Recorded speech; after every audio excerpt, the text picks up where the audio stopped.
Karumal-dumal ang sinapit ng isang babaeng natagpo ang patay, nakabalot sa plastik at nakasilid sa drum. Itinapon ang labi sa isang bangin sa Antipolo, Rizal at natagpuan ng mga bata.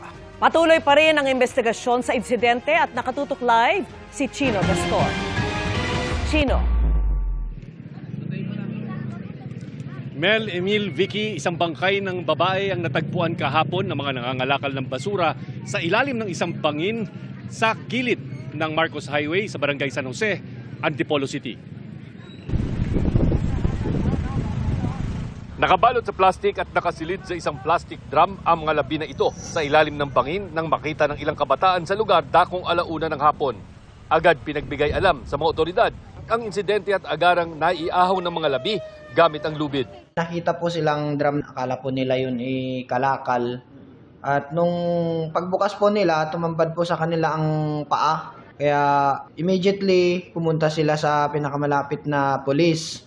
Pagkatapos nun naka-receive kami ng report nga na nagsasabing may nakita silang paa na nakalagay sa drum. Sa taya ng PNP Scene of the Crime Operatives, hindi lalagpas ng 30 anyos ang edad ng biktimang nakasuot ng maong short at puting t-shirt hanggang bewang ang buhok at may tattoo na gagamba malapit sa tiyan at ahas sa kaliwang hita na may mga letra na kung babasahin ay Noemi. Natunto ng GMA Integrated News ang pamilya ng biktima na kinilalang si Rana Ayesa Baluyot. Ayon sa kanyang kapatid, madaling araw ng January 20, huling nakita ang biktima sa Barangay Kupang, Antipolo City at may sumundo raw sa kanya na isang babae at lalaking nakamotor. Hindi malinaw kung ano ang kaugnayan ng biktima sa dalawa. Mula raw noon ay hindi na nila nakontak si Rana Ayesa. Siya po para po sa pagkawala ng kapatid ko. Last po na sinabi niya, may binanggit daw po siyang pangalan. Sabi daw po, wala na daw po siya ibang hahanapin. Kundi po yung binanggit niya lang pong pangalan. Patuloy din ang investigasyon sa sanhi ng kanyang pagkamatay.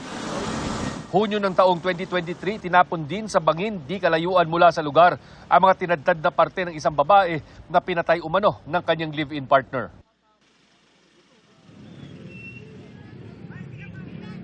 Vicky, sabi naman ng Antipolo Police, priority ngayon nila na mahanap ang mga salarins agreement para agad silang mapanagot. Vicky. Maraming salamat sa iyo, Chino Gaston.